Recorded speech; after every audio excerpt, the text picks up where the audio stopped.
Revelry. In Hiram Mead's fancy new parlour, beyond the long Chickering piano, the 15-foot fir tree was raised, with boughs and beads and tinsel garland and candles for Christmas Eve. On top a shimmering brass angel.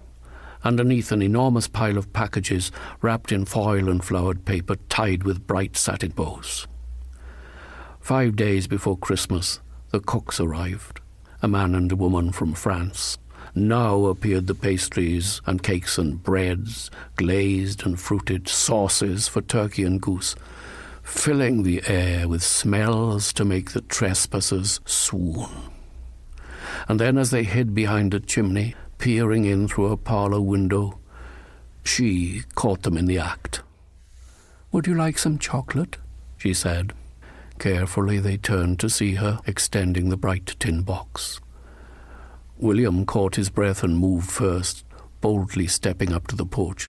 "Take a gold one," Victoria commanded. "They're the best." Will obeyed, reaching into the box. But scarcely had he closed his gloved fingers around the golden foil when a rattle at the window made him jump. Swiftly, he ducked back with his brothers, still shivering in their hiding place. The window opened to the sound of Hiram Mead. "Victoria, what are you doing out there? You'll catch your death." And the window banged shut. She stepped forward now, to the edge of the porch, beckoning them back. "Quick," she whispered, "hold out your hands."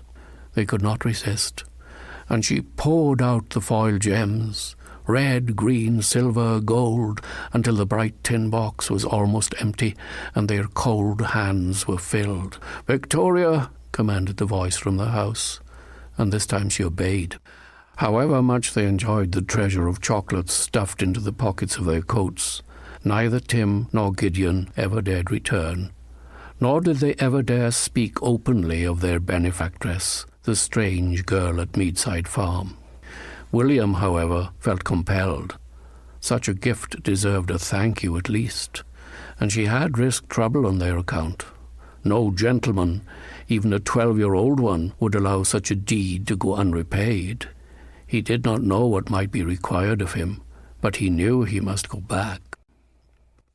So it was that 2 days before Christmas, as the fancy guests began to arrive, William Howe was eyewitness to the event from behind the wishing well.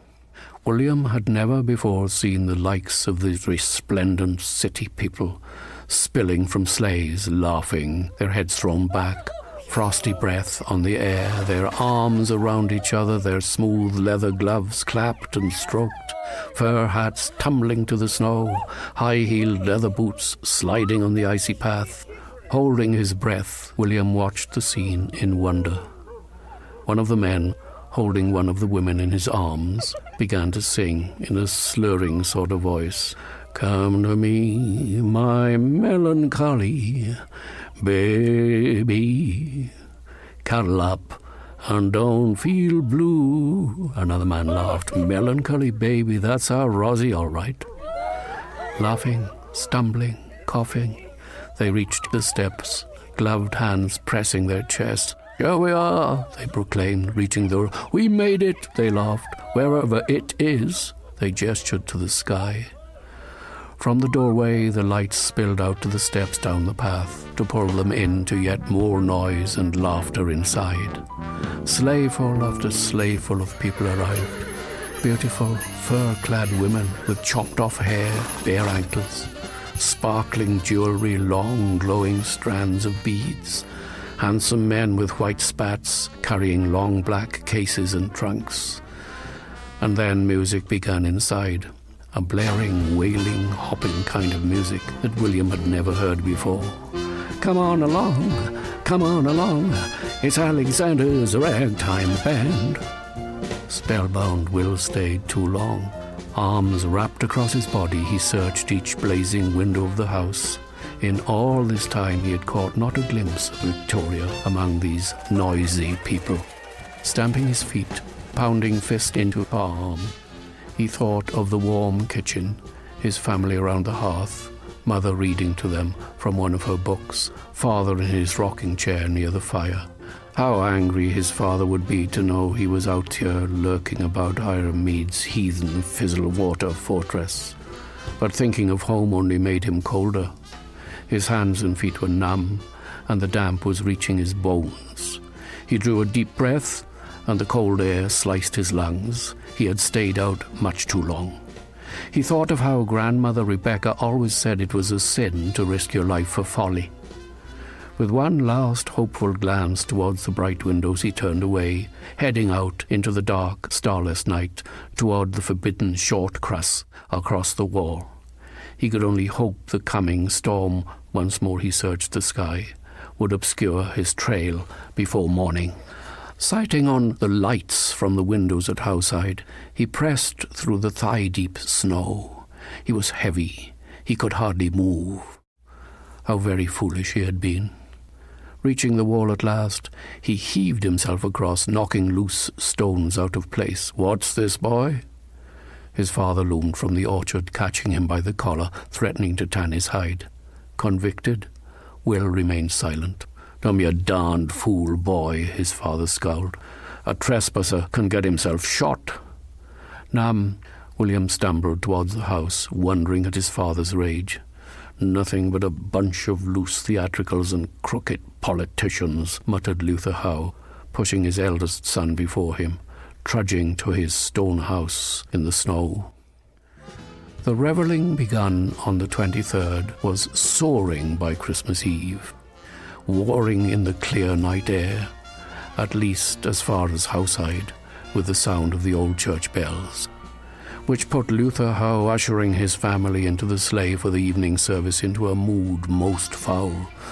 "That blamed fool noise," he complained at the bouncy tune floating across the pond. "Everybody's doing it, doing it, doing it." "The turkey trot," smiled Hannah Howe, bouncing the baby on her knee. "What are you talking about, woman?" growled her husband, lifting the lantern to light the path for his mother, coming down from the house on William's arm. "A new dance they do in the city," smiled Hannah, ignoring his moon. "Priscilla heard it in Boston and sang me the tune. I find it stays in the mind." "Well, put it out of your mind," Luther commanded. "It's Christmas, darn it all." Climbing into the sleigh, Rebecca Howe sighed at her son's harsh words to his wife. Interference, however, would be effort spent in vain, and she turned her attentions to her grandson Will. "Has it been a good birthday then, my son?" "Yes, grandmother," William said. "It has." "Good things come to good boys, you know, William," said Rebecca with a sigh. "Yes, grandmother," William said. Head bent, Luther clucked to the horses, intent upon Birchwood Hill. Down the lane to Old Trail Road across the bridge, along Church Lane, around Wooded Knoll, and up the hill. Sleigh meeting sleigh, neighbours greeting neighbours, the sounds of sleigh bells mingling, a cheerful dissonance, drowning out the last blaring trumpet, the last wailing trombone from the heathen revel at Midside Farm.